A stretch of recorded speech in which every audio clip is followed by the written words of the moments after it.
Місцеві новини на Радіо Респект. Вітаю, новини на Радіо Респект. У студії працює Віктор Терещук. У Хмельницькому ввечері 1 грудня на регульованому переході на перехресті вулиць Кам'янецької та Староміської автомобіль БМВ збив 11-річного хлопчика. За даними поліції, дитина отримала легкі травми та після огляду лікарів була відпущена додому. Правоохоронці з'ясовують деталі інциденту. Матеріали передадуть патрульним для вирішення питання щодо адмінвідповідальності водію. Керівнику державного підприємства, що працює при Шепетівській виправній колонії, повідомили про підозру в отриманні хабаря. За даними прокуратури, посадовець вимагав 600 тисяч гривень за укладання договору на роботи, які виконують засуджені. Частину суми він одержав у вересні, решту наприкінці листопада, після чого його затримали. Суд обрав йому запобіжний захід – тримання під вартою.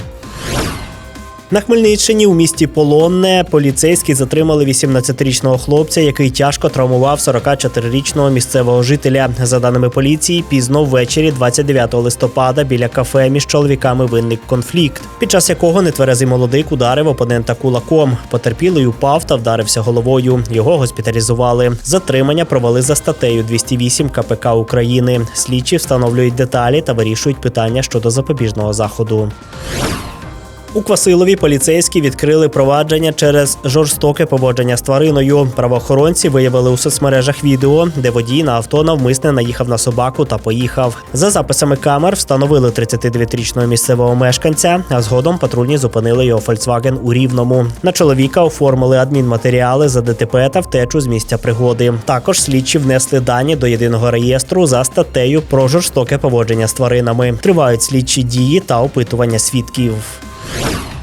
У Рівному планують розширити мережу камер автофіксації порушень правил дорожнього руху. На черговій сесії міської ради розглянуть проєкт, який передбачає встановлення ще 6 приладів контролю на аварійно-небезпечних ділянках. Камери можуть з'явитися на вулицях Кулика й Гудачика, Шухевича, Млинівській, Соборній, Київській та захисників Маріуполя. Документом також передбачено розробку схем руху, встановлення дорожніх знаків та підключення обладнання до електромережі. Нові комплекси мають посилити контроль за безпекою на дорогах міста.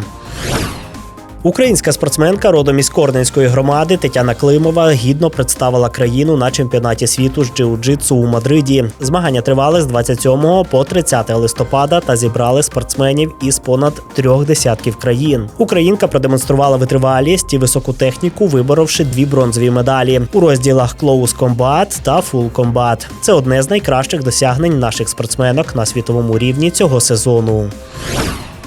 Рівненська волейбольна команда Регіна Мигу знову залишилася без очок.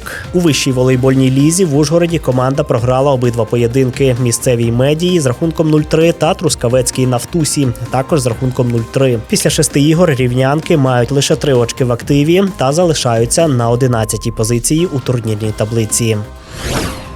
Радіаційний фон на Хмельницькій атомній електростанції у межах норми. За повідомленням інформаційного центру ХАЕС, показники на проммайданчику та в 30-кілометровій зоні спостереження відповідають нормальній експлуатації енергоблоків та не перевищують природного фону. Це були новини на Радіо Респект. У студії для вас працював Віктор Терещук. Не перемикайте, далі ще багато цікавого, тому залишайтеся разом з нами.